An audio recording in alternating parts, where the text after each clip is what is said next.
Vamos que vamos, galera. Então, começando esse presentaço aqui do Legal Educacional para você. Top 5, hein? Para você que vai prestar exame de ordem no próximo domingo. Olha só que legal.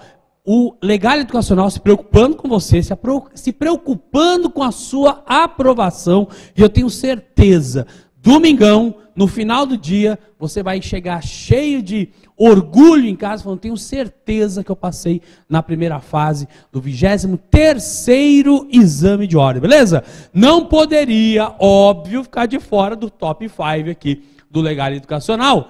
Ética e estatuto. Óbvio, por quê? Matéria mais importante, que me perdoem todos os demais, matéria mais importante para você, aluno, que pretende e tenho certeza que vai conseguir a sua aprovação no exame de ordem. Por quê? 10 primeiras questões tratam do quê? Ética e estatuto. As 10 primeiras questões, com certeza lá no próximo exame, não importa qual a cor que você pegue aí de prova, serão as de ética, não é mesmo? Muito bem. Gente, presta muita atenção, hein? Eu sempre costumo dizer isso. Vai fazer o exame de ordem? Dá um tempinho, deixa baixar a adrenalina, dá uma respirada e aí sim começa a resolver as questões. Sempre lembrando do... Você já teve aula comigo, né? Já sabe, né? Branco, branco, branco. A vaca toma o quê? Água, isso. Não pensou em leite, não, né? É isso que o examinador da ordem faz com você. Chama a sua atenção para um lado, pergunta no outro e você, pimba, tenho certeza que é essa. Isso não vai acontecer com você que está se preparando conosco aqui no Legale, beleza? Para começar rapidinho, vamos falar sobre matéria na tela, vamos falar sobre inscrição na OAB. Vamos lá, gente, ó, aqui é pauleira, hein? Inscrição na OAB. Você vai requerer a sua inscrição na OAB e tem que cumprir com 7 requisitos para poder ter a sua inscrição deferida. Inscrição do que, professor? Inscrição de advogado, inscrição definitiva, beleza? Quais são esses requisitos? Olha aí, ó. Primeiro, capacidade civil. Falei de capacidade civil, tá lá do lado esquerdo em amarelinho, ó. Capacidade civil guarda a relação com 2 grandes ou 2 principais fatores que nós vamos emprestar lá do direito civil: sanidade e maioridade. Para ter capacidade civil, o camarada tem que ter sanidade, se bem que dizem que para passar no exame de ordem tem que ser insano, né? Mas tem que ter sanidade e maioridade. Segundo requisito, diploma ou certidão de graduação. Não é somente o diploma, cuidado, pode ser que o Tício, o Melvio, na faculdade dele tenha tido algum problema junto ao MEC, que vai demorar 2 ou 3 anos para entregarem o diploma. Essa pessoa pode requerer a inscrição no AB? Pode, porque a certidão de conclusão é suficiente para requerer a sua inscrição. Título de eleitor e quitação do serviço militar. Título de eleitor, você vai requerer então que a pessoa tenha uma situação cadastral na Justiça Eleitoral, que seja uma situação cadastral regular. Sim ou não? Sim ou não? Não, não tem nada a ver com a situação cadastral, é o documento, título de eleitor, beleza? Além disso, quitação do serviço militar, que vai ser requisitado ou vai ser solicitado para quem? Somente para homens, sim ou não? Somente homens apresentam quitação do serviço militar, sim ou não? Não! De novo ia perder aí a sua, ia errar no exame de ordem. Por quê? Porque mulheres, lembre-se que o serviço militar voluntário também vale para as mulheres. Se a mulher servir voluntariamente às Forças Armadas, também terá que apresentar a quitação do serviço militar. Próximo, aprovação no exame de ordem. Tem que ter aprovação no exame de ordem para você que está se preparando aqui no top 5 do Legal Educacional. É tranquilinho, a aprovação para você vai ser tranquila, não é mesmo? Muito bem. Lembrando, passou uma vez no exame de ordem, lembre-se sempre daquela frase que eu costumo sempre falar nas aulas: nunca mais eu presto essa bendita prova, para não falar outra coisa, não é mesmo? Muito bem, passou uma vez no exame de ordem, nunca mais. Por quê? Prazo do certificado, de validade do certificado de aprovação no exame de ordem é indeterminado. Não se esqueça disso, beleza? Muito bem. Próximo, não exercer atividade incompatível. A incompatibilidade está lá no artigo 28 do Estatuto, que são aquelas atividades onde o advogado fica proibido de exercer a advocacia, né? Só para aqui a título de a gente poder aqui dar algumas alguns exemplos, tá? Primeiro exemplo aí, atividades policiais, servidores ou membros que são vinculados ao judiciário, que são vinculados a colegiados com poder de decisão. Lembre-se, chefe do executivo, prefeito, governador, presidente, os seus substitutos legais, os suplentes, ok? E os membros da mesa do Poder Legislativo. Membros da mesa não podem, os demais podem. A gente vai ver isso daqui a pouquinho, beleza? Muito bem, mas não pode exercer atividade compatível para ter a sua inscrição na OAB, que ela ser deferida, beleza? Muito bem, atenção, gente! Quando falamos aqui de não exercer atividade compatível, lembre-se que isso se prova através de declaração. A prova se dá por declaração. Então, eu declaro que eu não exerço atividade incompatível, não preciso apresentar documento. Mas, professor, e se o camarada que está lá, imagine um advogado, ou meu advogado não, um bacharel que passou no exame de ordem, qualquer, imagine o nome André, né? O André, aleatório, está lá, vai lá requerer a sua inscrição e faz uma falsa declaração, não exerço atividade compatível. E imagine que ele exerça, por quê? É servidor público, ok? Imagine que ele é funcionário direto da administração pública direta. E aí ele diz, não exerço atividade incompatível, ok? E tem poder de decisão, imagine que ele é servidor público com poder de decisão. É um diretor, né, de um departamento, ou seja lá o que for. Pode advogar? Não pode advogar, hein? Cuidado, ok? E aí ele vai lá e mente. A OAB vai deferir, sim ou não? Vamos mudar aqui um pouquinho, porque você deve estar falando, em caso da administração pública direta. O André, ok, que eu estou falando, imagine que ele é policial. Pronto, melhorou. É cana, investigador de polícia, ok? E aí o André chega lá e fala assim, bom, não exerço atividade incompatível, e ele é polícia, né? Policial, ok? Alguns falam polícia, né? P-U-L-I-C cedilha, estou brincando. Ele é policial, investigador de polícia, e passa também a ser advogado. Aí ele prende e ele solta.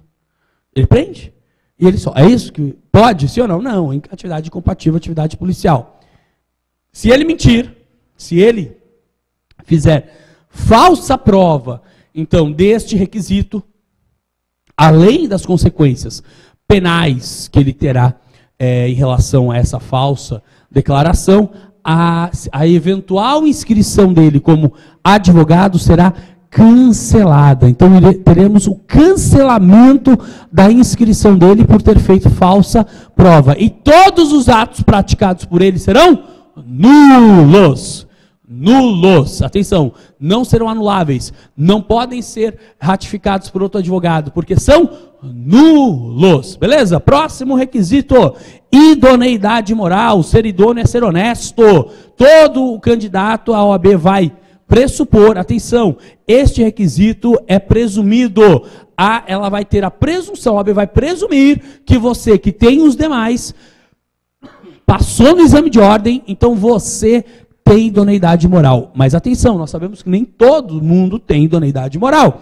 Então, se o candidato, eventualmente, ele não tiver idoneidade moral, isso tem que ser suscitado através do quê? Através de um incidente processual dentro desse processo de inscrição, chamado suscitação de inidoneidade moral. Quando é suscitada a inidoneidade moral, este processo é encaminhado para o Conselho Seccional, e aí o Conselho Seccional vai analisar se aquele candidato tem ou não idoneidade. Para ser reconhecida a inidoneidade moral, 2/3 dos membros do Conselho Seccional deverão, então, se manifestar a favor da inidoneidade moral. E a partir daí, não tendo um dos requisitos, esse candidato não será inscrito na OAB. Beleza? Próximo, prestar compromisso perante o Conselho Seccional. Atenção, não se presta juramento. Ninguém vai lá fazer juramento. Eu juro na frente da OAB, ok? Nem para ninguém da OAB. O que vai ser feito é prestar compromisso. Vai esticar a mão logo, ainda esse ano, tenho certeza. Você vai esticar sua mão e vai dizer: prometo, olha só, não é juro, prometo exercer a advocacia com liberdade, independência, observar a ética e por aí vai. Beleza? Ainda esse ano, a sua inscrição, eu tenho certeza que é garantida. Beleza? Tenho esses 7 requisitos. Posso ter a minha inscrição deferida, professor? Posso. Serei advogado? Com certeza. Agora, professor, e se eu for estrangeiro, ok? Imagine que eu seja um estrangeiro com residência no Brasil, estou aqui permanentemente. Terei que apresentar os 7 requisitos? Óbvio que não. Título de eleitor e quitação de serviço militar não vai se aplicar nesse caso, ok? Lembrando, isso eu estou falando para inscrição como advogado, ok? A primeira inscrição que se faz chama-se inscrição principal. Demais inscrições em outras seccionais se chama de inscrição suplementar. Professor, e se eu tiver que fazer a minha inscrição como estagiário, professor? Quantos requisitos eu terei que cumprir? Dos 7 eu terei que cumprir 5 requisitos. Por que isso? Não posso e nem tenho como ter o diploma ou a certidão de graduação e não terei aprovação no exame de ordem, porque eu ainda não posso prestar o exame de ordem. Então esses não são requisitos para inscrição como estagiário. Fora esses 2, os demais 5 deverão ser cumpridos para o deferimento da inscrição na OAB na categoria estagiário. Beleza, gente? Entenderam isso, sim ou não? Maravilha. Continuando rapidinho aqui, você está vendo que hoje é pauleira, né? Top 5 aqui é rapidinho. Vamos que vamos. Organização da OAB, rapidinho. Para falar da organização da OAB, você tem que lembrar que a OAB tem a organização de forma federativa. Tendo forma federativa, nós vamos lembrar da estrutura da República Federativa do Brasil. A mesma estrutura da República Federativa do Brasil, eu faço uma analogia e vou lembrar da estrutura da OAB. Lá na República Federativa do Brasil, 3 entes ou 3 esferas, não é mesmo? Sim ou não? Quais são? Você não falou executivo, judiciário e legislativo, não, né? Isso, porque são os poderes. Eu disse 3 esferas: União, Estado e município. Isso mesmo. Na OAB, mesma coisa. Conselho Federal, Conselho Seccional e subseções, ok? Essa é a forma federativa de divisão. Deixa eu fazer uma pergunta. A OAB, ela é uma entidade pública ou é uma entidade privada? Vamos lá. Pública ou privada?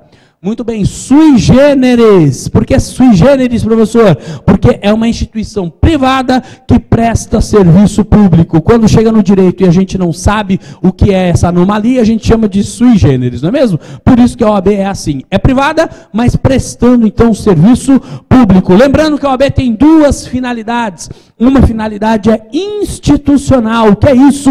A OAB representa a instituição, o Instituto da Advocacia, ok? Representa, então, não o advogado, mas a instituição, a advocacia como um todo, né? E a outra finalidade é corporativista, que aí vai representar, sim, o advogado. Ou seja, em uma finalidade ela representa a pessoa, né? Como classe de ordem, né? Como ordem, um representante de classe mesmo, que é a OAB, nessa função corporativista, sem prejuízo da sua institucional, representando a advocacia. Beleza? Vamos lá. Feitas essas considerações, uma pergunta muito importante. OAB tem personalidade jurídica, professor? A OAB tem personalidade jurídica, sim ou não? Tem. Tem CNPJ? Tem. E atenção, além de ter CNPJ, Cadastro Nacional de Pessoa Jurídica, a OAB tem imunidade tributária total. Se a OAB tem imunidade tributária total, vou fazer uma pergunta muito fácil, você vai me responder. A OAB, então, ela é isenta do pagamento de tributo, sim ou não? Sim ou não? Não é isenção, é imunidade. Professor, qual a diferença? Você pode ser que conheça alguém, ou mesmo na sua casa, muitas vezes você recebe o seu IPTU como isento, não é isso? Mas recebe IPTU. Lança-se o tributo e não se cobra por conta da isenção. A OAB tem imunidade. Sequer vai ser lançado o tributo não se aplica, ela não está, então, passível de tributação. Olha a diferença aí, beleza? Vamos lá para o Conselho Federal. Conselho Federal que tem sede onde? Conselho Federal tem sede na capital da República, tecnicamente falando. Muitas pessoas falam, o Conselho Federal tem lá sede em Brasília. Está errado. Tecnicamente é na capital da República. Hoje é Brasília, mas pode ser que amanhã, eventualmente, queiram trocar a capital da República e o Conselho Federal vai sair de Brasília, beleza? Mas tecnicamente para você guardar isso, porque pode ser que o examinador venha com essa conversa, né? Na capital da República, em Brasília, é capital da República tecnicamente falando, beleza? Atenção! Seja no Conselho Federal, seja no Conselho Seccional, seja na subseção, nós sempre teremos 5 cargos de diretoria. Sempre teremos 5 cargos de diretoria. Presidente, vice-presidente, secretário-geral adjunto e tesoureiro. Não importa qual órgão da OAB. Falou em secretaria, falou em 5 cargos que são presidente, vice-presidente, secretário-geral adjunto e tesoureiro. Professor, como é que é formado então o Conselho Federal? Além da diretoria, nós temos 81 conselheiros federais que formam então o Conselho Federal da OAB. Por quê? 3 representantes por seccional. Cada seccional, nós temos 27 seccionais, porque cada unidade federativa, cada UF, tem um conselho seccional. 27 vezes 3 conselheiros federais, 3 representando então cada uma das seccionais, nós teremos então 81 membros, 81 conselheiros federais, formando então o Conselho Federal da OAB. 81 que são eleitos de forma direta, beleza? Isso, os 81 que são formados de forma direta. Conselheiros federais são eleitos de forma direta. Depois a gente vai entender por que eu estou dizendo isso para vocês, beleza? Além disso, além dos 81 conselheiros federais, nós também temos os ex-presidentes do Conselho Federal, que são membros honorários vitalícios. Então, minha pergunta: ô professor, o examinador pode perguntar para mim quantos advogados formam pleno do Conselho Federal? Sim ou não? Não. Por quê? Porque nós nunca saberemos quantos ex-presidentes ainda estão vivos, ok? Então, a pergunta é 81. Se for essa pergunta, nós sabemos que são 81 conselheiros federais, 5 cargos de diretoria e os ex-presidentes do Conselho Federal, que são membros honorários vitalícios. Vou fazer uma pergunta: diretores votam? Sim ou não? Votam. E tem voz também, né? Óbvio, para votar tem que falar, né? Lembra, né? Recentemente você vai lembrar aí de votações que tiveram muita falação, né? Antes do voto. Conselheiro federal, vota? Vota. Fala? Fala. E o ex-presidente? Ex-presidentes são membros honorários vitalícios. Votam ou falam? Vamos lá, você tem ex? Já teve ex? Ex-namorado, ex-marido, ex-mulher? Já teve, sim ou não? Muito bem. Ex normalmente é bom para fazer o quê? Falar, não é mesmo? Muito bem, é isso. O ex-presidente só fala, só tem direito a voz, não tem direito a voto. Assim nunca mais você esquece, e principalmente quando for fazer o exame de ordem, vai lembrar. Ex só fala, né? Fala muito, né? Como diria o Tite. Muito bem. A competência, então, do Conselho Federal está no artigo 54, nos incisos todos, e você depois dá uma lidinha lá para lembrar, então, quais são as competências. Beleza, gente? Muito bem. Esse é o Conselho Federal que representa a advocacia nacionalmente e internacionalmente. Atenção! Aqui no Conselho Federal nós também temos aqueles que são os agraciados com a medalha Rui Barbosa. Já ouviram falar nisso? Maior condecoração que um advogado no Brasil pode receber. Maior honraria concedida pelo Conselho Federal, que a cada gestão, cada 3 anos, trienalmente, vai escolher, então, um advogado do Brasil para receber essa honraria, que é a medalha Rui Barbosa. Recebeu a medalha Rui Barbosa, passa a fazer também parte do Conselho Federal com direito a voz. Beleza, gente? Continuando aqui, vamos para o Conselho Seccional. Conselho Seccional representa a advocacia limitado a uma competência territorial que é limitada ao UF. Atenção, muita gente fala ao Estado, está errado, é a UF, tecnicamente a Unidade Federativa. O Distrito Federal não é Estado, mas tem Conselho Seccional que tem a sua circunscrição ou a sua competência territorial limitada ao Distrito Federal, beleza? Mas a gente vai falar Estado aqui, mas você entende que o Distrito Federal também está lá, beleza? Então nós temos aí o Conselho Seccional representando a advocacia daquele estado ou daquela UF, daquela unidade federativa. A diretoria, você está vendo aí do lado direito, que é composta pelos 5 cargos, que eu já falei, que não muda. Além disso, professor, será que vem aquela pergunta, quantos conselheiros formam um conselho seccional? Nós já vimos que lá no Conselho Federal são 81. Então, o examinador pode perguntar para mim quantos conselheiros seccionais formam um conselho seccional? Sim ou não? Sim ou não? Não, não poderá. Por quê? Porque o exame é nacional e cada seccional nós temos um número de conselheiros. Por quê? Porque o número de conselheiros seccionais é proporcional ao número de inscritos naquela seccional, ok? Então essa pergunta não vem. Mas, atenção. Você que está tendo aula comigo aqui, eu vou te fazer uma pergunta. Quantos conselheiros seccionais, no máximo, um conselho seccional pode ter? Você acha que essa pergunta pode vir? Pode. E qual será a resposta? Quantos conselheiros federais? No Conselho Federal, quantos nós temos? 81. E no Conselho Seccional, eu não estou descendo um andar? Sim ou não? Muito bem. Se lá é 81, aqui são 80. 81 menos 1, desci um andar. 80. No máximo, um Conselho Seccional pode ter 80 conselheiros seccionais, beleza? Muito bem, lembrando, quando eu falo esse número 81, 80, eu estou falando dos efetivos, sem prejuízo dos suplentes, ok? Eu sei que para cada efetivo eu também terei ali um suplente. Muito bem, a competência também está lá no artigo 58. Lembrando que ex-presidentes aqui do Conselho Seccional também são membros honorários vitalícios. Não se esqueça disso, beleza?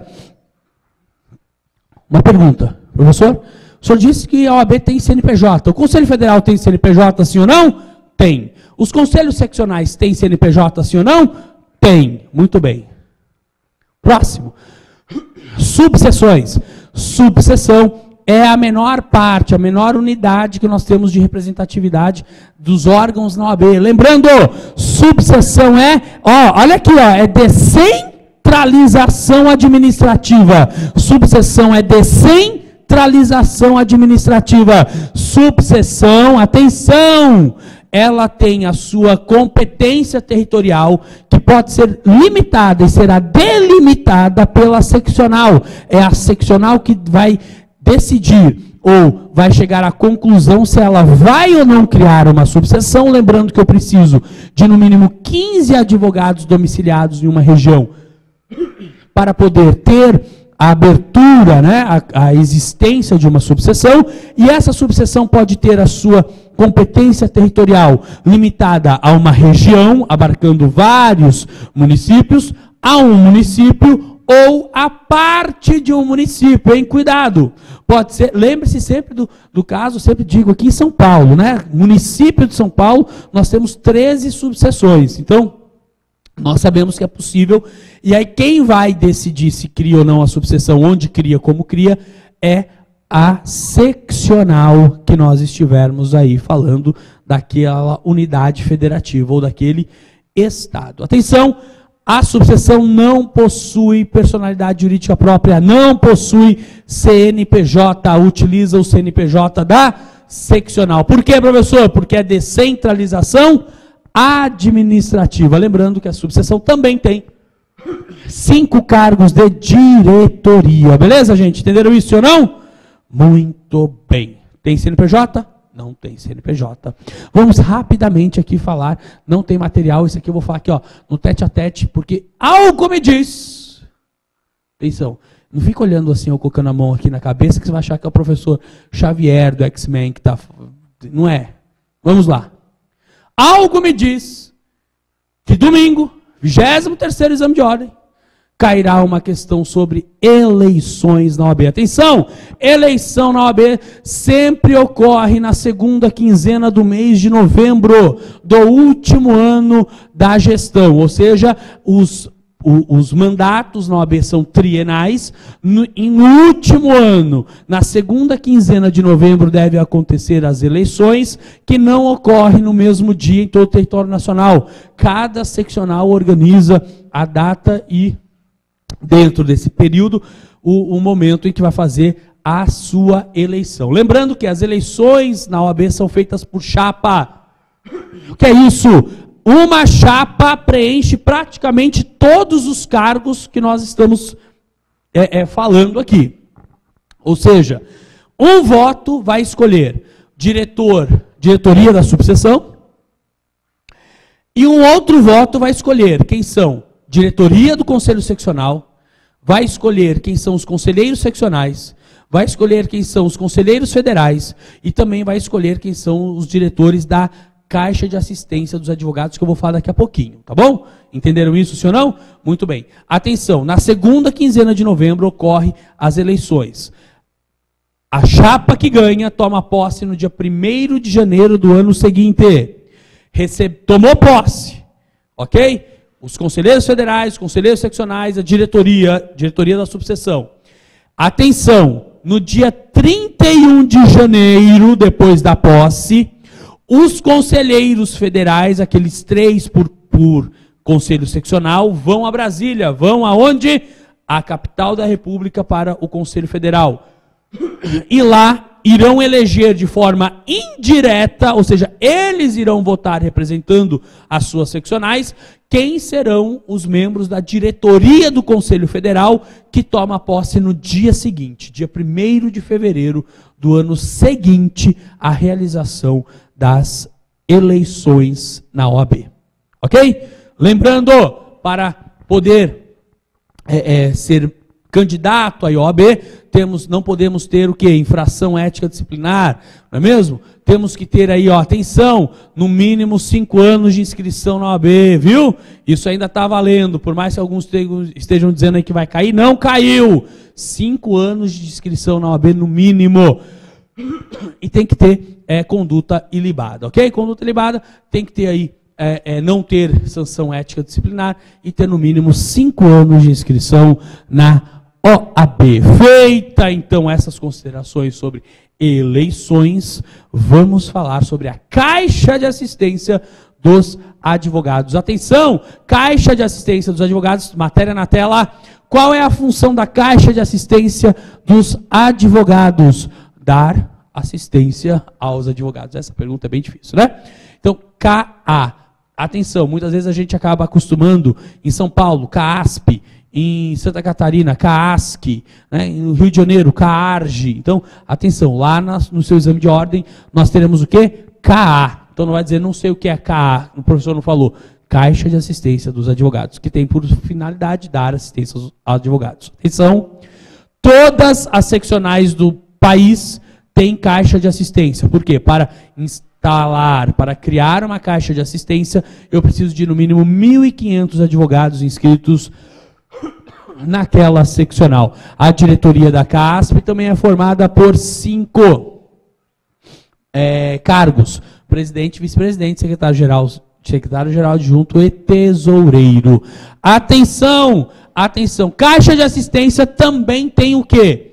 CNPJ, viu? O único que não tem CNPJ é subseção. Então eu pergunto, a minha anuidade, a anuidade que o advogado paga para a OAB, ele paga para quem? Para o Conselho Federal ou para a seccional?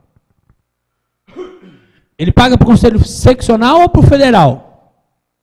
Paga-se para o Conselho Seccional, ok? E lembre-se, olha só, quando falarmos de dinheiro na OAB, ok? Eu sei que daí o seu coração já começa a bater forte, que você já começa a pensar em quanto você pagou na inscrição no exame de ordem. Eu não estou falando disso, eu estou falando de anuidade, beleza? Anuidade. Pensou em dinheiro na OAB, depois que você já é advogado, você lembre-se que a OAB é efetivamente extremamente religiosa.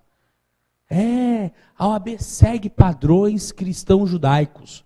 Verdade, eu falo isso.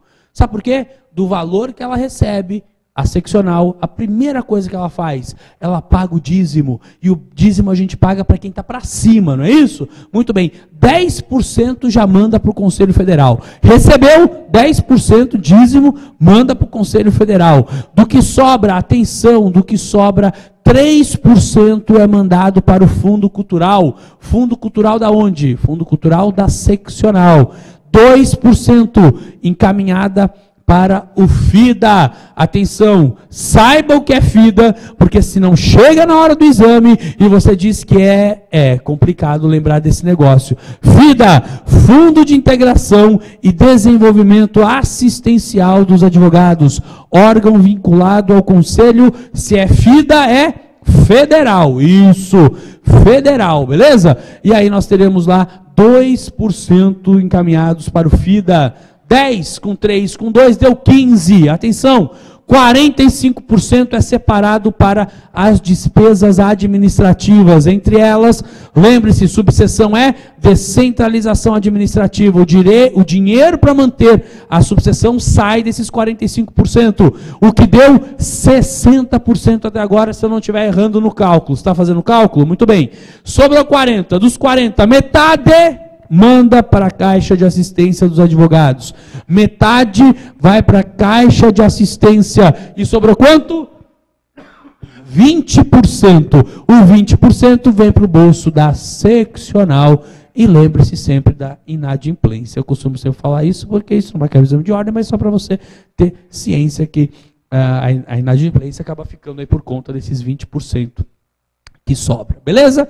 Muito bem.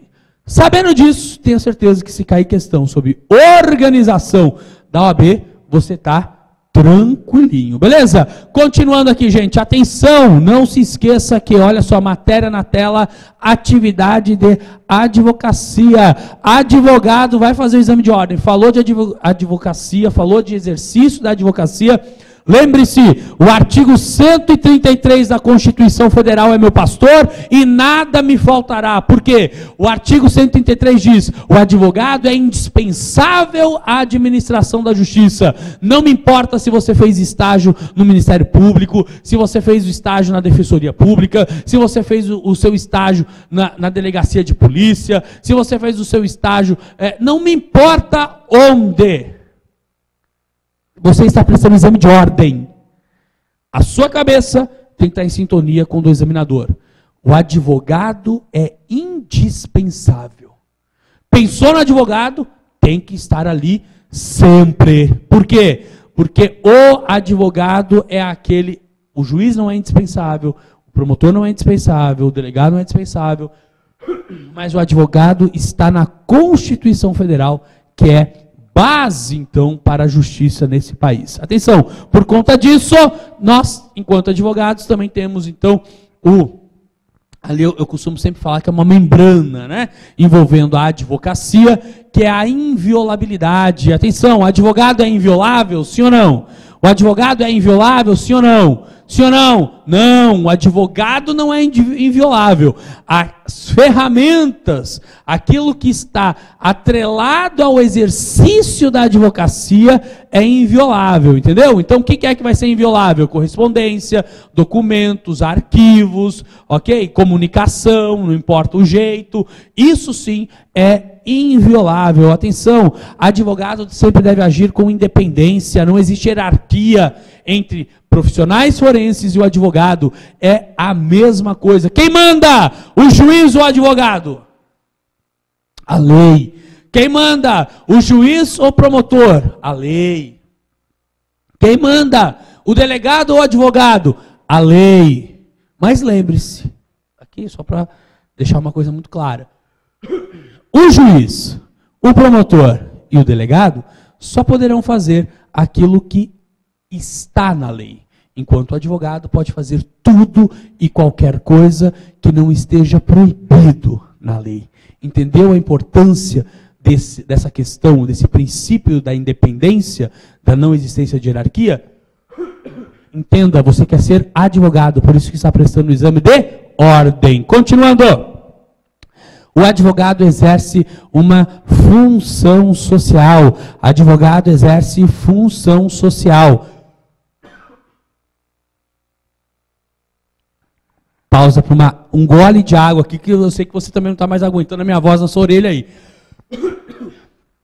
Porque o advogado tem um munus público, uma função social, não se esqueça disso, beleza? Muito bem. Atenção, advogados, atenção, exercem a advocacia, são advogados, embora muitas vezes achem ou pensem que não são. são advogados, procuradores do município, do estado, sabe? Procurador-chefe é advogado. Acha que é semideus, muitas vezes, né? Mas é advogado. Defensor, advogado. Consultor, advogado. Procurador lá da AGU, advogado. Tem inscrição na ordem. Se sofrerem infração ética aqui na OAB, se não respeitarem o código de ética e sofrerem sanção lá de, nós vamos ver, censura, suspensão, exclusão, vão deixar de ser procuradores, defensores, requisito. Esses são pessoas que estão vinculadas à chamada advocacia pública. Temos a advocacia pública e a advocacia privada. Duas oportunidades para o advogado poder atuar. Beleza? Muito bem. Atenção. Tem defensor por aí, tem movimentos defensores por aí dizendo que não, defensor é uma carreira. Gente, advogados, isso que você leve para o exame de ordem. Beleza? Atenção. Qual é a diferença entre eu, advogado, e você ainda que é bacharel e não é advogado? Qual é a diferença? Carteira da ordem? Só isso? Sim ou não? Não. Capacidade postulatória, capacidade de poder representar, de poder exercer o mandato em nome de outrem, ok? Nós vamos ver daqui a pouquinho o que é mandato. Isso é a diferença entre um e outro, beleza? Lembre-se disso. Ou seja, quando nós falarmos então de capacidade postulatória, estaremos falando de advogado. Quem tem capacidade postulatória é advogado, mas atenção, muitas vezes a palavra postulação pode te induzir a erro, sabe por quê? O cidadão comum, ele tem direito constitucional de acesso à justiça, ok? E por ter direito constitucional de acesso à justiça, em alguns cargos, em alguns casos, e não cargos, em alguns casos, o cidadão sozinho pode ter acesso à justiça sem a necessidade da capacidade postulatória, sem a necessidade do advogado. Não significa que o cidadão passou a ter capacidade postulatória. Consegue entender isso? Muito bem. Então, atenção. Em casos excepcionais, como, por exemplo, a Lei 9.099 de 95, Lei dos Juizados, ok? Nesse caso, se a causa tiver até 20 salários mínimos, não é necessário capacidade postulatória e, por direito de acesso à justiça, o cidadão comum pode se dirigir e ter o seu acesso à justiça, ok? Até 20 salários mínimos na justiça estadual. Se for na federal, professor, 20 no estado, 40 no federal, sim ou não? Sim ou não? Não. E normalmente você fala sim. Acha que é o dobro. Na Justiça Federal, 60 salários mínimos. Ok? Muito bem. Professor, passou de 20, passou de 60. Como é que faz? Precisa da capacidade postulatória. Precisará, então, do advogado. Lembrando, quando estamos falando de juizado, esse direito de acesso à justiça vai até a página 2. Por quê? Ele entra com a ação, ok? Por direito de acesso à justiça. Se tiver que interpor, e a palavra é interpor, não ingressar, não ofertar, pelo amor de Deus. Se tiver que interpor recurso, necessidade da capacidade postulatória, precisará então do advogado, beleza? Lembrando, o juizado é assim que funciona. Atenção, e vou falar baixinho. Justiça do trabalho, não conte para ninguém, somente para nós. Justiça do trabalho não tem limite de valor. O cidadão pode ir lá e fazer a sua reclamação trabalhista lá na vara, ok? Na vara lá do trabalho, pode ir lá fazer uma reclamação de 2 milhões de reais sem problema nenhum. Não existe valor, atenção, beleza? Esse acesso à justiça é garantido sem limite de valor. Lembrando, se lá no juizado especial é até a página 2, ou seja, até o recurso, aqui também nós teremos até a página 2. Sim ou não, professor?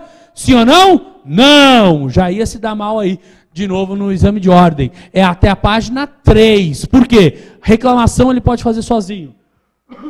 Recurso ao TRT, ele pode fazer sozinho. Só precisará da capacidade postulatória no recurso, na interposição de recurso ao TST. Beleza, gente? Não caiam nessa. Atenção, habeas corpus. Habeas corpus não precisa de jus postulandi, não tem necessidade dessa capacidade postulatória, ok? O cidadão sozinho, lembre-se sempre, todos os professores falam, né, do cara que está lá eventualmente preso e faz lá o habeas corpus no papel higiênico, beleza, pode fazer sem problema nenhum, se vai ser lido ou não é uma outra questão, mas tudo bem. Faz, precisa de capacidade postulatória? Não, acesso à justiça, porque é um remédio constitucional, e remédio constitucional só toma quem está doente, sim ou não? Sim, e aí eu pergunto, habeas data também é remédio constitucional, precisa de advogado, sim ou não? Precisa, a regra é, habeas data, gente, desculpa aí, mas a tosse está a dose, eu preciso de advogado, sim, para poder ingressar, ou nesse caso aí, impetrar, ok, o habeas data. Habeas corpus me dá o corpo, habeas data me dá a informação, beleza? Muito bem, atenção, a advocacia não pode ser exercida em conjunto com outra atividade, não posso ter advocacia imobiliária, advocacia e contabilidade, advocacia e corretor de imóveis, advocacia e consultor Jequiti, advocacia Mary Kay, advocacia Inode, Genés, eu já falei todas, para não falarem que eu estou fazendo, Natura, Avon, pronto, já foram todas ou não? Isso, não posso.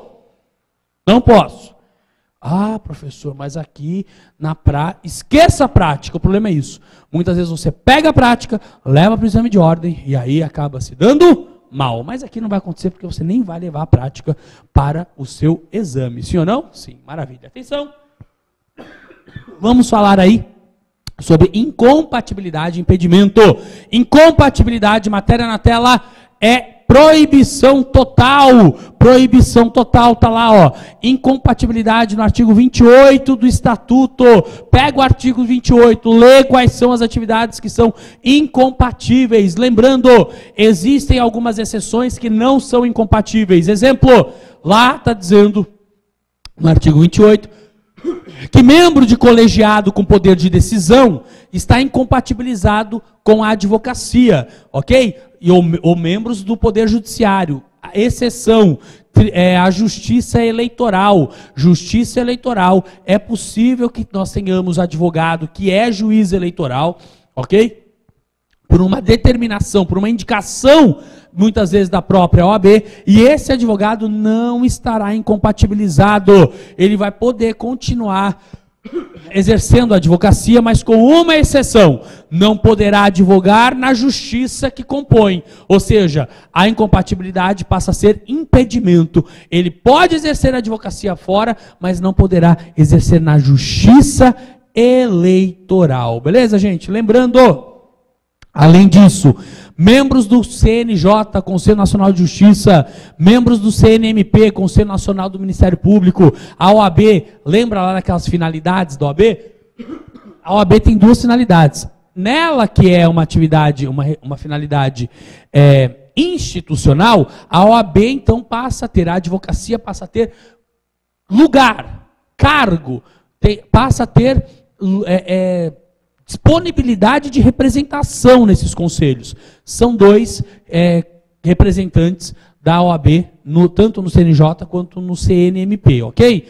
Essas pessoas que são indicadas, via de regra, por participarem de colegiado com poder de decisão, ficariam incompatibilizadas com a advocacia. Mas nesse caso não vão ficar, porque estão representando a advocacia. Então, isso será transmitido, ou será convertido em impedimento. Não poderão exercer a advocacia no órgão que eles estão compondo pelo prazo de investidura dos seus mandatos. Beleza? Além disso, atenção, eu disse aqui que procurador, lembra que eu falei? Não, procurador, defensor, lembra que eu falei que exercem a advocacia? Agora há pouco, muito bem, atenção. Procurador-geral, seja do município, seja do estado, defensor-geral e advogado-geral, procurador, advogado e defensor-geral, é geralzão? Muito bem. Não pode exercer a advocacia fora do cargo. É a incompatibilidade ao contrário. Ele só poderá exercer a advocacia no cargo. Não poderá exercer a advocacia fora. Entenderam isso, sim ou não? Só poderão então atuar como advogados do ente público, somente tendo que então não podendo mais atuar em questões que sejam particulares ou que demandem então uma atuação fora do cargo, fora da sua atribuição específica. Lembrando, cargos de direção, ok? De universidades, por exemplo, né? De cursos, né? Nós vimos ali no artigo 28 que uma das possibilidades é ter cargo de coordenação ou direção. Imagine então que o coordenador do curso de Direito da Universidade Federal da Bahia, então ele tem cargo de direção, cargo de coordenação, então ele não poderia exercer a advocacia. Essas são as exceções. Sempre que nós tivermos advogados que estão em cargo de direção, coordenação, reitoria de cursos jurídicos, o advogado não ficará, então, incompatibilizado. Agora, se o advogado aceitar esses cargos em cursos não jurídicos, aí sim estarão incompatibilizados com a advocacia. Beleza? Impedimento. Impedimento é o quê? Proibição parcial. O que é proibição parcial, professor? É aquela proibição onde o advogado não poderá, então, advogar contra algumas PJs, algumas pessoas, via de regra, pessoa jurídica, não é isso? Quem são? Ou pessoas físicas, também pode até acontecer.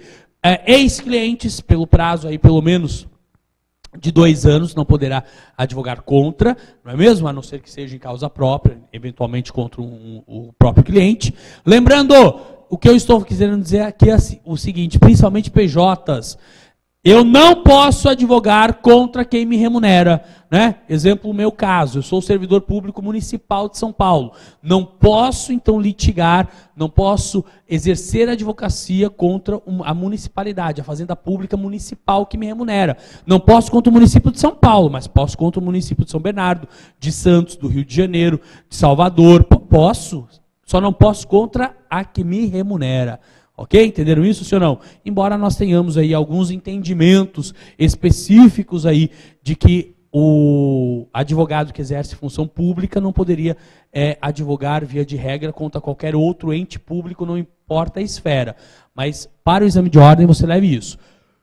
Não posso advogar contra quem me remunera, a fazenda pública que me remunera. Lembrando que também vai se excluir, então, desse impedimento, os professores, né? Aqueles que são os docentes de curso jurídico. Né? Então, se o cara é docente lá, o Tício, o Melvio, é docente do curso jurídico da Universidade Federal da Bahia, se ele é professor de direito, docente de direito, de curso jurídico, ele não está impedido. Pode, inclusive, ingressar com demandas contra a própria fazenda que o remunera, se for docente de curso jurídico. Beleza, gente? Entenderam isso, sim ou não? Deu 50 minutinhos aí na nossa primeira parte, ok? Desse top 5 aqui do Legal Educacional. Gente, é corrido, é corrido. Pô, professor, mas vou falar que aqui, ó, pauleira. Gente, eu preciso conseguir fazer para vocês aqui em 2 horinhas, 2 aulinhas, né, de 50 minutos, conseguir falar toda a matéria. Lembrando, na próxima matéria, na próxima aula, daqui a pouquinho, só vou tomar uma água, eu volto aqui para aí sim, mentalizar, não que isso não seja, ok? Mas mentalizar e tentar aqui acertar pelo menos 6 a 7 questões que vão cair no próximo domingo. Próxima aula, tenha certeza, são aqui, daqui a pouquinho, os temas que eu tenho certeza, entre 6 e 7 questões no domingo, saem da próxima aula. Tá bom? É rapidinho. Volta já, continue aí, estudando, se preparando aqui no Legado Educacional, que a aprovação é garantida. Eu confio em você, porque aqui, ética 100%. Até mais.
Vamos lá, galera, então, começando essa nossa segunda aula aqui no Top 5 do Legal Educacional, preparatório para o 23º exame de ordem. Beleza, gente? Olha só, tomei uma aguinha aqui rapidinho, a tosse tá pegando, porque olha, aqui a gente tem que falar praticamente como locutor de futebol, não é mesmo?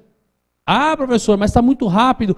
Gente, pouco tempo que a gente tem para falar de muita coisa, para com certeza você conseguir aí ética 100% no domingão, beleza? Vamos lá falar sobre mandato.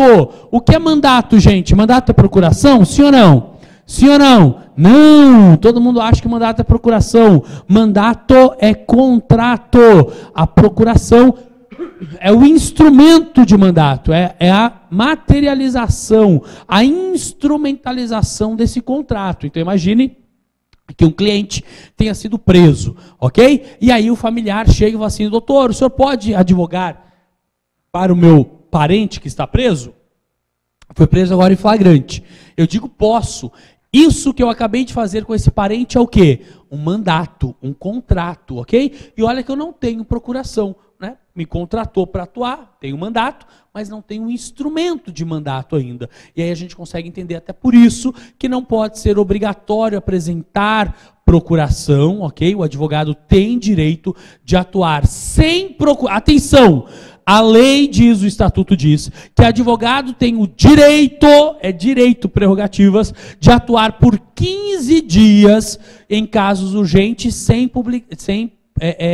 procuração. Prorrogável esse prazo pelo mesmos 15 dias. Então, 15 mais 15. Fora isso, já não pode mais. Beleza, gente?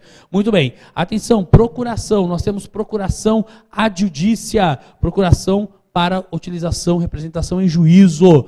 Procuração ad negócia, para o negócio jurídico específico. Procuração ad o quê? Adjudícia etestra. Já ouviu falar nisso? É aquela que eu vou usar tanto judicialmente quanto extrajudicialmente, ok? São algumas modalidades aí de procuração.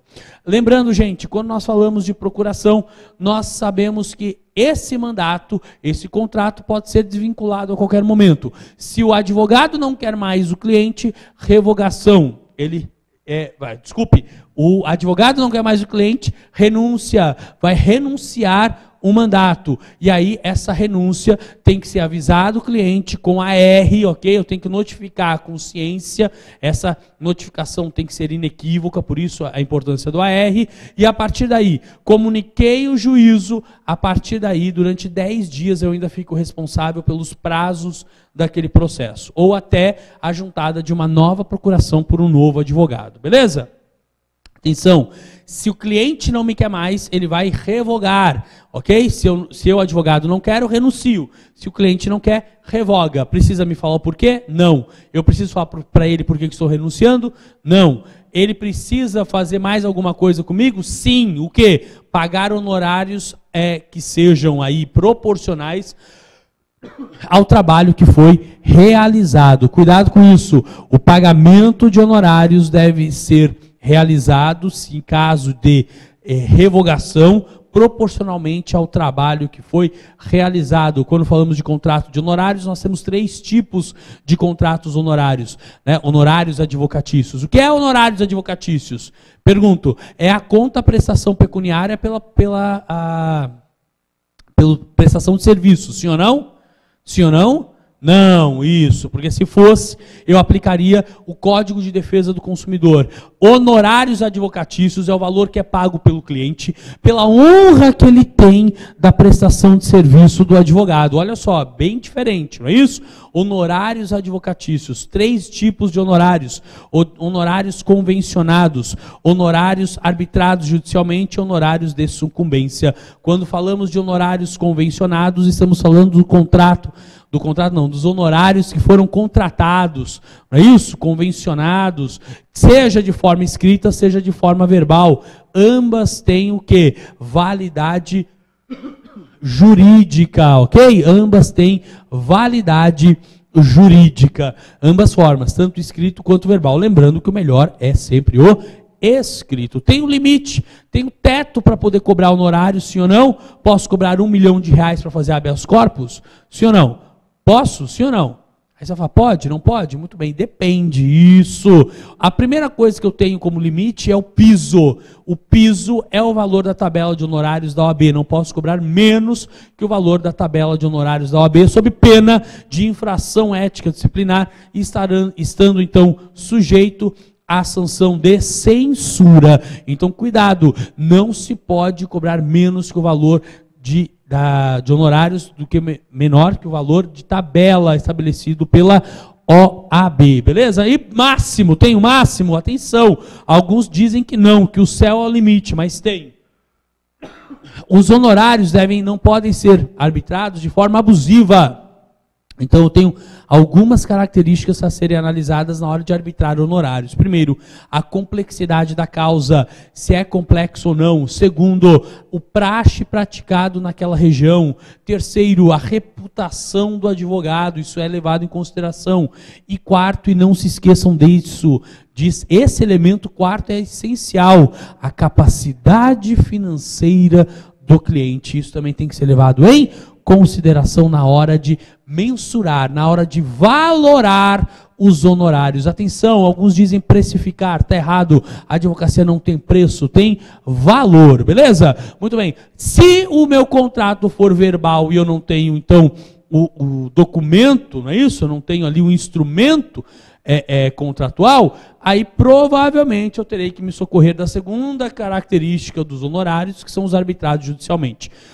Mostro para o juiz que exercia o mandato, através da minha procuração, o instrumento de mandato, e aí ele, o juiz, irá valorar o valor, óbvio, né? Se é valorar, quanto é o quantum que o advogado irá receber a título de honorários advocatícios, e também terá que levar em consideração os aspectos que eu falei anteriormente, tabela do AB e os demais elementos para valorar, ok? Sucumbência. Sucumbência é, atenção, nunca mais se esqueça, sucumbência é prêmio. Sucumbência é prêmio. E quem é que ganha prêmio? Quem perde, sim ou não?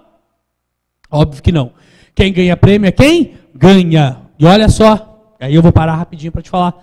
Olha só, preste atenção. Eu, Everton, nesses anos de advocacia, já caminhando para 7 anos, nunca perdi uma ação. No mínimo que eu esperava que você dissesse daí desse lado é no mínimo. Isso. Mas eu também, Everton, como advogado, nunca ganhei uma ação. Pô, professor, mas como assim? Você não atua? Então, pô, mas todo mundo sabe que você advoga sempre aí em processo ético-disciplinar, tribunal de ética, sempre advogando? Advogo mesmo. Mas quem ganha ou perde é o cliente. Eu não sou parte na demanda. Agora, o meu cliente só ganha ou perde por conta da minha prática, ok? Da minha intervenção técnica jurídica. Por isso, sucumbência cabe e deve ser revertida exclusivamente ao advogado. Qual advogado que trabalhou na causa? Sucumbência não vai para o cliente? Não. Sucumbência não vai para o escritório onde eu trabalho? Depende. Qual é o contrato? O que é que está estabelecido no contrato de trabalho enquanto eu, advogado empregado, com o escritório, ok? Cuidado com isso. Porque a regra é que sucumbência deve ser dividida entre os advogados que atuaram no caso. Ponto, beleza? Lembrando, cuidado sempre aí que sucumbência tem que girar entre 10% e 20% do valor da condenação. Se sucumbência for menor que 10%, recurso. Maior que 20%, recurso também. Não dá para dar uma de João sem braço e falar, não, agora tô boneco, né? Não dá. Recurso, beleza? Muito bem, atenção, cláusula cota litis. Todo mundo confunde cláusula cota litis com o contrato ad êxito, ok? Êxito na demanda é sentença procedente ou sentença parcialmente procedente. Na Justiça do Trabalho, por exemplo, todo mundo diz que é contrato ad êxito, não é isso? Aí chega lá na primeira audiência, tem o quê? Conciliação. Então, imagine que tem lá um acordo e as partes saem acordadas e nem foi analisado o direito material. Não se entrou numa análise de mérito da demanda. Foi um acordo. Se era um contrato ad êxito, teve êxito na demanda? Não, teve o quê? Acordo, sequer foi analisado o direito material. Nesse caso, se fosse ad êxito, não teria direito a honorários advocatícios. Por quê? Porque na Justiça do Trabalho, via de regra, a cláusula é cota litis, parte do litígio, cota do litígio, ok? E aí, lembrando, se é cota litis, sempre o pagamento da cláusula cota litis deve ser em money, bufunfa, verdinha, faz-me rir, pila, o que mais? Alguns diziam Dilmas antes, mas já não pode mais falar Dilmas. Bom, é dinheiro, beleza? É isso daí. Sempre em pecúnia. Além disso, o percentual tem que ser previamente acordado entre as partes. Além disso, a vantagem do advogado não pode ser maior que a vantagem do cliente. E atenção, o advogado deve custear integralmente o processo. Deixa para lá essa parte, porque senão o pessoal fala, pô, professor, mas contratei um advogado que não fez isso. Tá? Esqueça a prática e vamos para o que interessa, beleza? Vamos falando então do que interessa, deixar de falar de dinheiro e falar de alguém que é a pessoa mais importante no escritório de advocacia. Quem é a pessoa mais importante no escritório de advocacia? O estagiário. Por que ele é o mais importante no escritório de advocacia? Porque alguém tem que levar a culpa quando tudo dá errado. Tenha certeza disso. Estou brincando, gente. Estágio de direito. Olha só a matéria na tela aí, ó. Estagiário é aquele que vai exercer uma prática com uma função prática pedagógica. Ele vai praticar de forma pedagógica o exercício da advocacia sob responsabilidade do advogado. Sempre será sob responsabilidade do advogado. Mesmo se ele exercer alguma função, algum ato sozinho, este será sob a responsabilidade de um advogado. Ou seja, o estagiário, em conjunto, pratica todos os atos privativos de advogado com o advogado, que é o supervisor. Ok?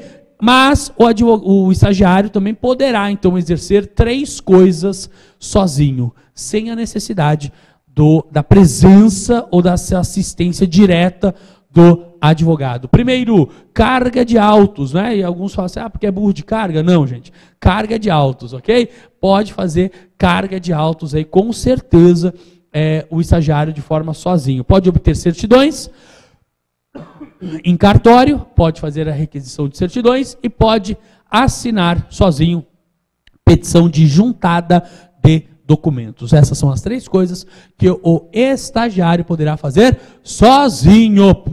Desculpa aí, mas acabei mudando a matéria aí, que vocês ainda estavam olhando. Beleza, gente? Olha só.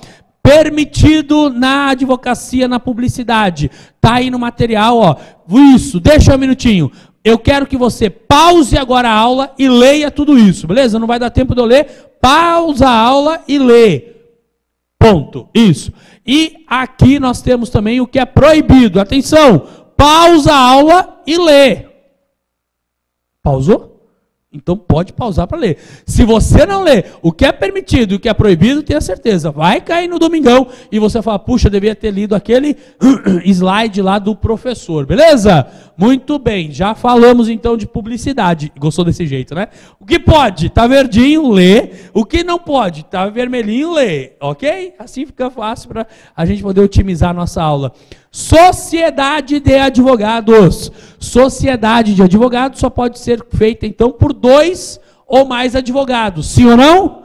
Sim ou não? Não! Cuidado! Lei 13.247 de 2016. Lei 13.247 de 2016. Trouxe a existência da chamada sociedade unipessoal de advocacia ou sociedade individual de advocacia. É o, entre aspas e muitas aspas, o meio do advogado, o microempreendedor individual da advocacia. É possível que eu tenha então uma sociedade unipessoal, o advogado sozinho, ele tendo e recebendo então uma personalidade jurídica, ok? Vantagem disso, tributária, ok? Primeira vantagem é tributária e segundo, né? Emissão de nota e por aí vai, beleza? Muito bem, atenção, eu aplico à sociedade individual de advocacia todas as regras que são aplicáveis a uma sociedade normal, ok? Essa sociedade normal tem algumas regras e tudo que eu falar a partir de agora, aplico lá para a sociedade individual de advocacia, ok? Primeiro, onde é que eu registro? Primeiro, para ser sócio de escritório de advocacia, sociedade de advocacia, eu preciso, né, sociedade de advogados, eu tenho que ser advogado, primeiro isso, ponto. Atenção, onde eu vou registrar os atos constitutivos da minha sociedade de advogados? na OAB, não é no cartório, não é na junta comercial, não é o cartório de registro de pessoas jurídicas, não é, é na OAB, beleza? Depois que eu registrei, depositei o meu ato constitutivo, aí sim eu vou lá na Receita requerer o quê? O meu CNPJ, Cadastro Nacional de Pessoa Jurídica, beleza? Muito bem, atenção, depois que eu fiz então essa minha inscrição, depois que eu sei que eu criei o meu escritório de advocacia, não é isso? O escritório de advocacia, lembre-se, o nome da sociedade de advogados deve ser constituído pelo nome ou sobrenome, ou parte do nome, ou parte do sobrenome de um ou mais sócios, ok? Não se admite nome fantasia, não se admite qualquer forma de nome que possa dar uma mercantilização, demonstrar mercantilização da advocacia. Exemplo, extensão limitada, não pode, ok? Então, a extensão do nome da sociedade de advogados é Sociedade de Advogados. Fiz esse registro, depositei a minha inscrição, os meus atos constitutivos na OAB. Essa minha pessoa jurídica ganha um número de inscrição na OAB e paga anuidade também. Então, além de se pagar a anuidade como advogado, também irá pagar a anuidade na pessoa jurídica. Atenção, procuração. Procuração deve ser otorgada sempre para os sócios. Não existe procuração otorgada para a sociedade de advogados. PJ não advoga. Quem advoga são os advogados. Então a procuração é otorgada para os advogados e a partir do momento que eu otorgo os poderes para o advogado, ao final eu coloco lá menção a qual é a sociedade que esses advogados compõem. Então, individualmente para os advogados é passada a procuração fazendo menção à sociedade que eles compõem. Além disso, a razão social, voltando a falar lá, hein? Atenção. Nome ou prenome, não posso ter nome fantasia e só poderei continuar com o nome de sócio falecido se eu tiver disposição específica e explícita no meu contrato social. Senão, o sócio falecido não posso continuar, a regra é essa, não posso continuar com o nome dele, beleza? Responsabilidade dos sócios, atenção, a responsabilidade de sócio em sociedade de advocacia sempre será o quê? Subsidiária, ou seja, primeiro ataca-se a sociedade, a pessoa jurídica, ok? Não encontrando nada, de forma subsidiária, agora eu venho para os sócios, ou seja, não encontrei nada para PJ, vou chegar aqui nos advogados. Cheguei no advogados, a responsabilidade entre eles é o quê? Solidária, ok? E ilimitada. A responsabilidade dos sócios é subsidiária, ela é uma responsabilidade solidária entre os sócios e é ilimitada. Então imagine que eu tenho um sócio que se chame, por exemplo, Fábio Cáceres, ok? Professor Fábio Cáceres é meu sócio. E aí, imagine que o Cáceres tenha 99% aí, né? Ou tenha 99%, por cento mesmo, vou falar em porcentagem, mas você sabe que eu estou falando de cotas sociais. Das cotas sociais, eu tenho 1%, ok? E nós somos o quê? Solidários. Eu posso ser responsabilizado somente até 1%, que é a minha participação, sim ou não? Na sociedade. Então, a minha responsabilidade é limitada às minhas cotas sociais, sim ou não? Não. A responsabilidade é ilimitada. E aí eu, Fábio Cáceres, ainda vamos responder processo ético por não termos zelado pela pessoa jurídica, pela sociedade de advogados. Lembrando, olha só, quando o meu sócio, advogado sócio, se o meu sócio é incompatível, ok? Se tornou incompatível. Se essa incompatibilidade é temporária, imagine que meu sócio vai ficar temporariamente incompatibilizado. Ele tem que sair da sociedade? Não.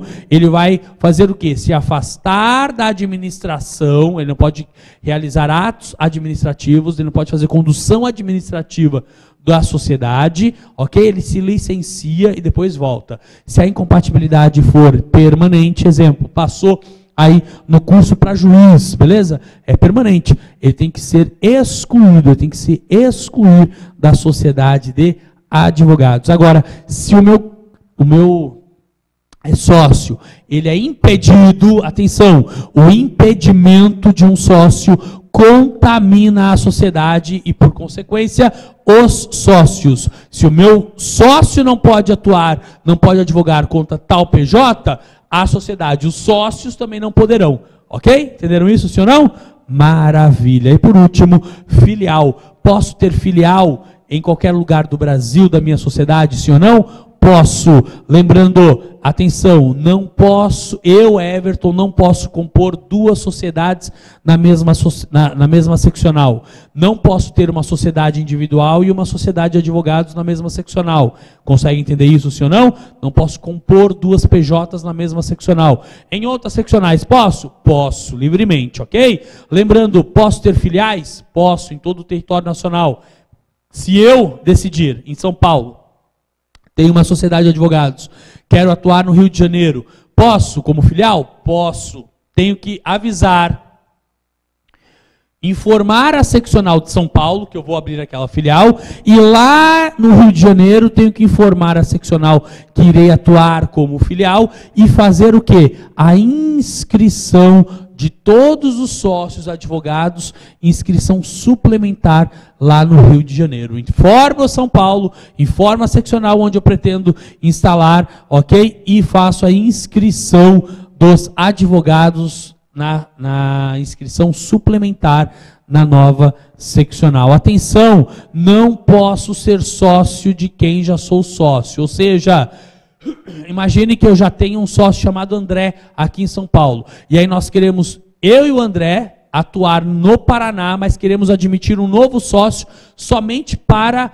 Paraná. Posso ter uma nova sociedade? Sim ou não? Não, não é. É filial. E aí, societariamente, a gente vai ver como é que a gente vai fazer no contrato social. Ok? Então, se eu não posso criar uma outra sociedade em outra seccional com quem eu já sou sócio. Então a gente vai ter que resolver isso de outra forma, porque será filial. Beleza? Muito bem. Tudo que eu falei aqui, eu também vou aplicar então para a sociedade individual de advocacia. Beleza? Muito bem, nos termos da lei 13.247. Gente, infrações e sanções éticas disciplinar. Quais são as principais penas? Censura, olha a matéria aí, ó. Censura, suspensão e exclusão. O que é censura, professor? Puxão de orelha. A OAB pode te dar um puxão de orelha, que é uma censura. Essa é a regra para todas as infrações. Normalmente a gente começa com censura, beleza? Essa é a regra aí do Código de Ética e do Estatuto. Tem exceção? Tem. Nós vamos ver daqui a pouco. Quando é que eu vou aplicar censura, professor? Em qualquer infração que esteja no Estatuto, que não tenha pena maior, em todas as infrações que estejam no Código de Ética da Advocacia, e nós sabemos que lá no artigo 34 estão as infrações éticas. As práticas, os atos praticados entre os incisos 1 a 16 para advogados do artigo 34, foi realizado um daqueles atos, infração ética, que será passível de censura. E o 29 do artigo 34, que é aplicável ao estagiário. Estagiário que atua, ou que exerce, ou que extrapola as suas atividades, aquilo que ele poderia fazer, também recebe infração e recebe censura. Recebe o quê? Sanção ética administrativa. Lembrando, censura representa um registro no prontuário do advogado. Vamos escrever lá, o advogado levou um puxão de orelha, beleza? Atenção, além de representar isso, a pena não é pública, só o advogado e a OAB que fica sabendo, beleza? Mas, se eventualmente o advogado fizer jus aí às atenuantes do artigo 40 do Estatuto, a censura, o puxão de orelha, pode ser o quê? Convertido no quê? Isso, em advertência sem registro no prontuário, beleza? Muito bem. Além disso, próximo, suspensão. O advogado pode ser suspenso, ou seja, não poder exercer a advocacia por determinado lapso temporal em todo o território nacional. A suspensão ela pode ser de 30 dias a 12 meses. Esse é o prazo de suspensão. No mínimo 30 dias, no máximo 12 meses. A pena é pública. Como assim, professor? Como é que o pessoal fica sabendo? Entra lá na OAB e vai procurar o nome do advogado, o número do advogado vai estar escrito lá, inscrição, ativo, tracinho, suspenso. Significa que levou uma sanção ética disciplinar e que não pode exercer a advocacia naquele período, beleza? Aplicável, então, pena de suspensão, atenção, nos incisos 17 a 25 do artigo 34, 17 a 25 do artigo 34, e no caso de reincidência.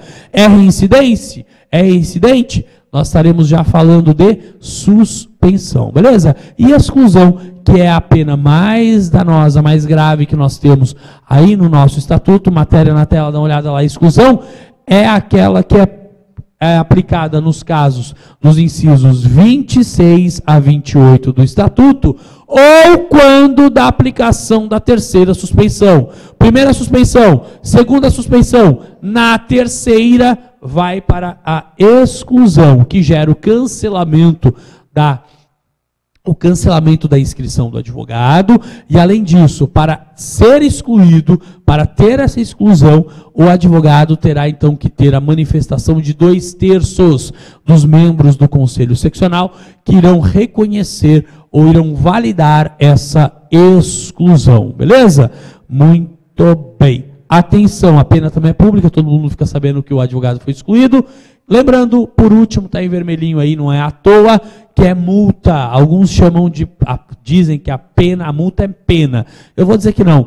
Por quê? Multa é pena acessória. E se ela é acessória, vamos emprestar lá do direito civil, o acessório acompanha o principal. Somente o acessório não existe. Ninguém vai receber somente multa como pena na OAB. A multa é agravante aplicada à pena de censura ou de suspensão. E a multa será estabelecida num valor entre 1 e 10 vezes o valor da anuidade daquela seccional. Beleza, gente? Olha só, prerrogativas. Artigo 7º do Estatuto. Esse aqui também eu vou parar. Atenção, congela, parou. Isso. Vai agora lá no Estatuto, pega o artigo 7º, vai lendo e vai comparando aí, vendo quais são as nossas informações, ou as nossas, vou falar aqui que eu fiz, não é informação, vou falar que eu fiz alguns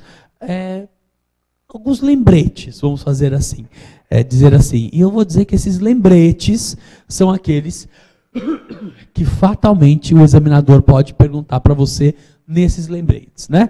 Um exemplo, o WhatsApp é comunicação, né? Imagine, sigiloso a comunicação, né? Toda a comunicação do advogado é sigiloso. E o segundo, legal, até tá falando até de telemática, né? Muito bem, ok. E o WhatsApp? Pode ser que venha a pergunta, né? Ainda mais agora que estão falando que o WhatsApp serve até para fazer intimação, né? Então, é comunicação? É comunicação. É sigiloso? É sigiloso. Beleza? Então, pega lá a matéria. Coloca de novo a matéria aí na tela aí, ó. Isso. Para aqui, pega o artigo 7º, lê e vai lendo. Além desses incisos, aqui também, ó, continuação até o inciso 21. Atenção! Esses dois que estão de azul aí, ó, inciso 16 e o inciso 21, sofreram alteração pela Lei 13.245. 13.245, lei do ano passado, que trouxe a existência do inciso 21. Se o seu estatuto não tem o inciso 21, joga fora. Está desatualizado e aí não vai servir para nós que vamos estar aqui prestando o exame de ordem. Pega o artigo 7º, mata aí com essa parte que ficou congelada, e eu tenho certeza que dessa parte que você congelou e leu, leia, releia, treleia, tetraleia, faça o que você quiser, gente, mas o artigo 7º, tenha certeza, do artigo 7º saem 3 questões no próximo domingo. Ó, eu tenho certeza, 3 questões no próximo domingo. versarão ou terão relação com o artigo 7º aí do Estatuto. Lembrando, o último exame caiu e eu tenho certeza que cai novamente. O seu estatuto aí tem, o do 7º vai para o 8º? Se é isso, querido, também joga fora, ok? Compra rapidinho um novo ou vai lá baixar da internet. Por quê? Artigo 7º-A. Olha só, a matéria na tela aí, ó. Artigo 7º-A.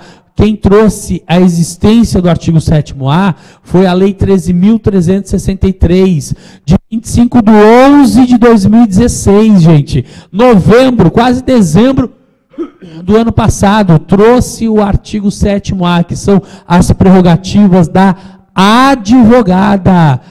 Prerrogativas da advogada. Esse daqui eu vou falar rapidinho, que são 4 prerrogativas, beleza? Atenção, a gente fala prerrogativas da advogada, mas como eu sou um professor que tem aí algumas visões, eu vou dizer que pode ser que não seja só da advogada, hein? Quer ver? Inciso 1, prerrogativas da gestante: entrar no tribunal sem ser submetida a detector de metal e aparelho de raio-x, e reserva de vaga em garagem do fórum. Então tem que ter vaga e não é obrigada a passar no raio-x. Se for gestante, até onde eu saiba, só pode ser advogada, né? O advogado não pode ser gestante, ótimo. Por isso que é prerrogativas da advogada. Inciso 2, se for lactante, adotante ou que der à luz. Lactante é aquela que está amamentando. Adotante ou que deu à luz. Opa, parou aqui, adotante. Adotante só mulher pode ser? Sim ou não? Só mulher pode ser adotante? Óbvio que não, homem também. E o princípio aí que a gente sempre fala do princípio da isonomia. Então não poderia ter aí prerrogativas da advogada sendo aplicada ao homem adotante? Sim ou não? Pense nisso, hein? Olha só, onde, se for lactante, adotante ou der à luz, acesso à creche, e não é para deixar a criança lá para ir trabalhar, viu? Creche, que está dizendo aí, é local específico. Tem alguns fóruns que tem creche para as servidoras do judiciário deixarem ali a sua criança. Creche, onde houver, ou a local adequado ao atendimento das necessidades do bebê. O que é isso? Vai até a creche para trocar a criança, vai no berçário, vai no fraldário, tem que ter algum lugar para poderem atender as necessidades do bebê. E aí eu pergunto, o adotante não pode ser homem? Sim ou não? Tem que ser advogada? Não pode ser advogado? O advogado que adotou não vai ter que trocar a criança? Vai, então cuidado, hein? Tudo bem. 3, gestante, aí só mulher, né? Lactante, adotante ou que der à luz. Preferência na ordem das sustentações orais e nas audiências a serem realizadas a cada dia mediante comprovação de sua condição. Então vai lá, comprova e pede que seja dado prioridade. Lembrando, inciso 2º e inciso 3º, seja lá o acesso ao local adequado para dar atendimento às necessidades do bebê. Seja essa questão de preferência na ordem, ok? É aplicada por 120 dias, seja do nascimento, seja da adoção da criança. E por último, 4, prerrogativa da advogada, adotante ou que der à luz, suspensão dos prazos processuais quando for única patrona da causa, desde que haja notificação por escrito ao cliente. Notifica o cliente e diz, olha, durante 30 dias o prazo nesse processo ficará suspenso. Por que 30 dias, professor? Porque nós já colocamos aqui que o prazo efetivamente é de 30 dias. Ok, gente? Muito bem. Aconteceu isso, se adequou aqui, prerrogativas da advogada. Fique tranquilinho que eu tenho certeza que vai cair aí a respeito de prerrogativas da advogada de alguma forma, direta ou indireta, na questão no 23º exame de ordem, no próximo domingão, beleza? Olha só, advogado empregado, atenção, advogado empregado sempre deverá manter a sua isenção técnica, ou seja, não existe subordinação técnica entre os advogados. Pode existir uma subordinação de cargo, ok? De hierarquia funcional, mas não técnica, ok? Lembrando que advogado empregado é aquele que vai ter, então, os quatro os 4 requisitos para materializar a relação de trabalho ou emprego. Não é isso? De emprego. Quais são? Pessoalidade, habitualidade, onerosidade e subordinação jurídica. Além disso, advogado empregado, se é de natureza, se ele está nesse vínculo contratual, num contrato de exercício da advocacia de forma não exclusiva, ou seja, se não existe exclusividade, a jornada do advogado é de 4 horas diárias e no máximo 20 semanais, no máximo 4 diárias, no máximo 20 horas semanais, 4 diárias e 20 semanais. Se for exclusivo, de dedicação exclusiva, 8 horas diárias, no respeitado máximo de 44 horas semanais. Lembrando, advogado que labora fora do horário ou extrapola a sua jornada de trabalho, tem direito a perceber um adicional de hora extraordinária, hora extra, que deverá ser pago no percentual de 100% sobre a hora normal. Além disso, trabalhou em horário noturno. Para advogado, horário noturno vai das 20 às 5. Laborou entre as 20 horas e 5 da manhã, também terá direito a um adicional noturno na ordem de 25% sobre a hora normal. Lembrando que a sucumbência é do advogado empregado sempre. Sempre quando? Sempre que ele for advogado de uma empresa, ok? Se é advogado de empresa, se é empregado, aí sim. Agora, se for empregado de um escritório de advocacia, eu já falei isso, vai depender o que estiver lá no contrato de trabalho. Lembrando que a competência para representar os advogados, ok? Em sede de convenção coletiva é do sindicato, não é da OAB. Quem representa advogado em sede de convenção coletiva, representando advogado empregado, é sindicato. A OAB não é sindicato. Onde eu não tenho sindicato, vai ser representado pela federação. Onde eu não tenho nem sindicato nem federação, vai ser representado pela confederação de advogados. E então, fique ligadinho aí que essa competência não é da OAB. Beleza, gente? Entenderam isso, sim ou não? Muito bem. E para finalizar, rapidinho, com aquilo que eu gosto, que é aquilo que eu mais faço na minha vida, né, que eu aprendi aí efetivamente a gostar muito, que é processo ético disciplinar. Processo ético disciplinar, rapidinho, tá aí, ó, um ping-pong aí na tela para você. É um caminho fácil. Lembrando que TED, Tribunal de Ética e Disciplina, julga. Quem pune é o Conselho Seccional. Lembrando que quem julga é o Tribunal de Ética e Disciplina, quem pune é o Conselho Seccional. Processo ético disciplinar que se inicia com representação, que é o quê? A comunicação de alguém à OAB, dizendo: OAB, aconteceu algum problema aí, hein? Atenção, qualquer pessoa pode representar, mas lembre-se que a representação não pode ser anônima. Além disso, a representação também pode ocorrer de ofício. A OAB, o representante da OAB, pode reconhecer de ofício. Essa representação é encaminhada ao presidente do Conselho Seccional ou da subseção. Esse presidente vai ler a representação? Não. Vai designar um relator para fazer a instrução processual. Essa, depois que recebida pelo relator, ele vai analisar para ver se a representação não é uma representação que seja anônima, não é isso? Vai ver se existem indícios, pelo menos, de que a pessoa seja advogado, que foi representado, que há algum tipo de fundamento inicial, essa que é a análise inicialmente feita, e aí a partir daí notifica-se então o representado, o advogado, para apresentar a sua defesa prévia. Atenção, quando o advogado não é recebido, ou melhor, não é encontrado, o representado não foi localizado no local de trabalho, na sua casa, não foi encontrado em nenhum lugar, vai-se então fazer a nomeação de um defensor dativo. Esse representante, esse defensor dativo é que irá apresentar a defesa prévia. Mas imagine que o advogado foi encontrado e ele ofereceu, então, e apresentou a defesa prévia.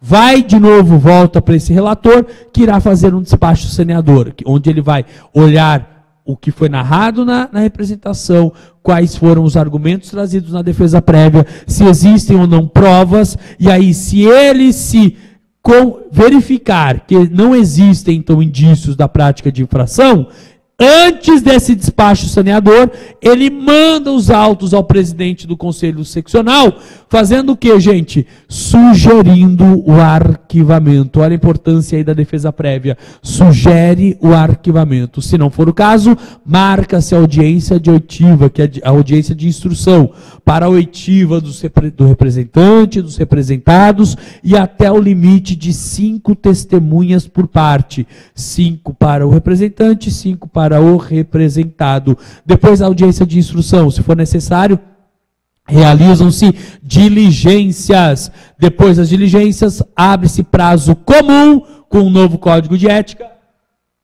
O prazo é comum para apresentar razões finais. Apresentadas razões finais, encerra-se a instrução processual com o parecer do relator da instrução. A partir desse momento, feita então esse relatório, esse parecer pelo relator, encaminha-se para o presidente do Tribunal de Ética, que vai designar um novo relator, agora para fazer o quê? A sua análise, vai analisar e vai manifestar o seu juízo de valor. E vai então designar para esse relator apresentar um voto. Voto este que será lido antes da audiência, ou melhor, na audiência de julgamento. E depois que é lido então o relatório do voto, aí sim, abre-se prazo para sustentação oral. Sustentação oral de 15 minutos para representante, 15 minutos para representado. Após a leitura do voto e razões finais, abre-se, razões finais não, sustentação oral, abre-se para julgamento. Feito o julgamento, lavra-se o acórdão, que é então publicado pelo Conselho Seccional. Dessa decisão, cabe recurso para o Conselho Seccional. O que nós vamos chamar de Câmara Recursal, não é isso? Cabe recurso, então, ao Conselho Seccional. Da decisão do Conselho Seccional, cabe recurso, em alguns casos, para o Conselho Federal. Da decisão do TED, recurso para o Conselho Seccional. Decisão do Conselho Seccional, recurso para o Conselho Federal. Atenção! Se for a representação for contra o presidente da seccional ou contra conselheiro federal, ok?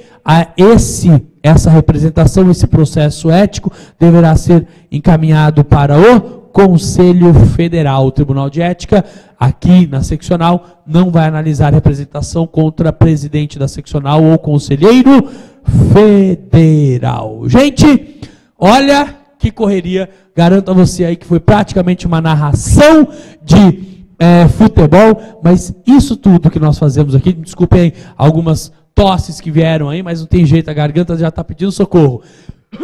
Mas isso tudo nós preparamos com todo carinho, e eu quero dizer a você que domingão, 23º exame de ordem, eu fico muito aqui honrado de poder participar desse Top 5 e poder, de alguma forma, auxiliá-lo a fazer os últimos detalhes, gravando aí a matéria de ética e estatuto para você, que eu tenho certeza que vai fazer toda a diferença na sua aprovação no exame de ordem. Gente, quero dizer a você, como sempre digo, não vou te desejar boa sorte, porque boa sorte é para aquele que vai sozinho. Eu quero desejar a você sucesso, porque aqui no Legal Educacional, o seu sucesso é o nosso sucesso. E a partir de hoje, eu tenho certeza que ainda este ano eu poderei chamar você de meu colega, de minha colega advogada. Beleza? Não se esqueçam, hashtag ética 100%. Qualquer coisa, dúvida, ficou? Corre lá no Facebook, professor Everton Zadkian, pode mandar a sua questão, que eu vou estar de plantão até o finalzinho aí do sábado para poder responder a sua questão e efetivamente te auxiliar no que for possível para a tão sonhada aprovação. Um abraço, muito obrigado e sucesso! Até mais, tchau, tchau!